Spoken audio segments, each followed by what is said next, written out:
différentes façons, et de belles maisons qui également sont souvent en bordure des vignes. Voilà, donc là c'est la philosophie maintenant. Super. La spécificité des exercices spirituels est que, mais vous en doutez, c'est que c'est une articulation toujours entre ce que j'apprends, c'est-à-dire notamment la théorie que l'on va dire en grec théoria, et la notion de pratique, la notion de mise en œuvre. Et ça ne se dissocie jamais. On dit que c'est l'avers et le revers d'une même pièce. C'est-à-dire qu'on doit apprendre, c'est une partie complexe des choses est à souligner, les discours, les dogmes, ce que nous disent les philosophes d'un point de vue des théories, d'un point de vue des dogmes, je dois apprendre et puis je dois mettre en pratique. Et les deux sont aussi importantes l'une que l'autre.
Là, ça va.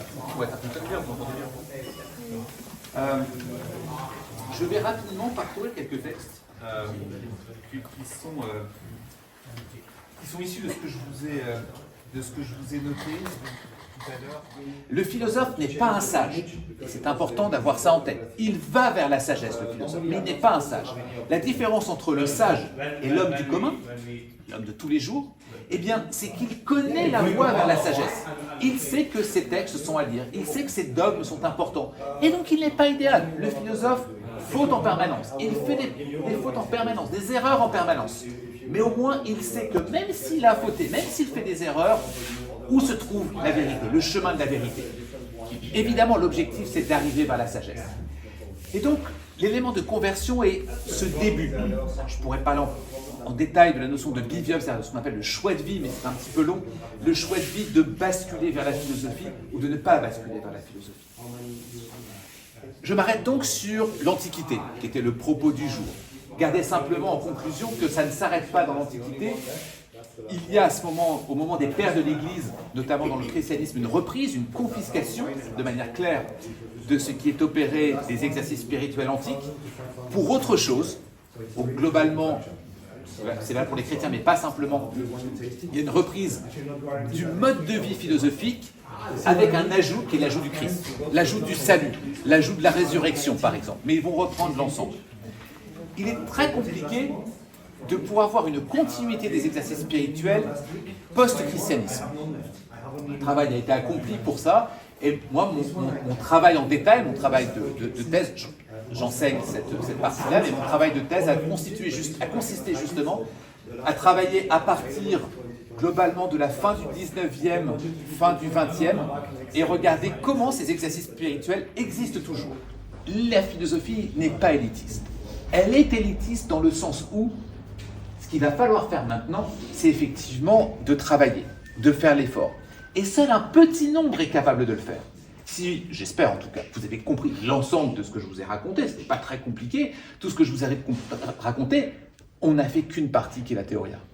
La praxis, allez-vous le faire ou pas, ça vous regarde. C'est ce qu'on va appeler le choix d'exister. Et cette dimension-là est importante. Thucydide, au moment des guerres, il s'adresse aux Athéniens et il dit « Vous avez le choix, vous reposer ou être libre ». Merci à vous.